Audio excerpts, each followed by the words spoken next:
চলো আজকে আরেকটা নতুন ভিডিও নিয়ে এসেছি। তো আশা করছি তোমরা সকলে খুব ভালো আছো, আর আমিও ওই মোটামুটি আছি।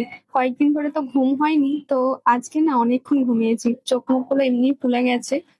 তো এখানে তো বৃষ্টির দেখা পাওয়া ভীষণই মুশকিল। আর আজকে ঘুম থেকে উঠে দেখি যে আকাশটা বেশ মেঘলা আছে। তো বৃষ্টি তো হয়েছে, তবে খুব সামান্য, ওই 5 মিনিটের জন্য হয়েছে বৃষ্টি।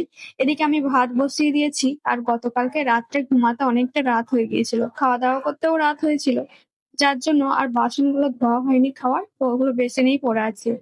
তো এদিকে আমি ব্রাশ করে নিচ্ছিলাম, আর তারপর রান্নাঘরে চলে এসেছি রান্না করতে। কয়েকদিন ধরে জানো তো একটা লাউ মানে বাজার থেকে কিনে এনেছিলাম ঠিকই, তবে রান্না আর করা হয়ে উঠছিল না।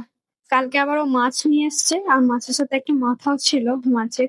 তো ওইটা দিয়ে লাউটা আজকে রান্না করেছি। এখন তো ভীষণ গ্যাসের দাম বেড়ে গেছে। এমনিতে এখানে 3,000 3,500-এর নিচে গ্যাস পাওয়া যাচ্ছে না। তো আমি না এখন রান্নার ক্ষেত্রে বেশিরভাগ কুকারটা ব্যবহার করি।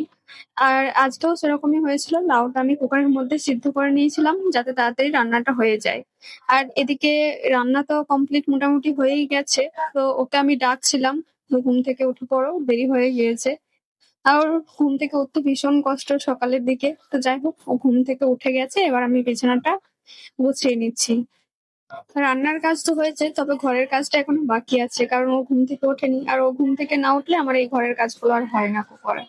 তো তারপর বিছানাটা ঝেড়ে নিয়ে ঘরটাও ঝাড়ু দিয়ে নিয়েছিলাম, আর ঘরটা মুছে নিচ্ছিলাম। এদিকে ওকে আমি টিফিন রেডি করে দিয়েছি, ও খাওয়া দাওয়া করে কাজে বেরিয়ে গেল। তো এরপর আমি স্নান করব, আর তারপরেই আমি একটু বসবো। মানে সকাল থেকে উঠে এত কাজের তাড়া থাকে, বসার টাইম পর্যন্ত থাকে না। এই যে স্নান করে চলে এসেছি। চলো, দেখা হবে নেক্সট ভিডিও।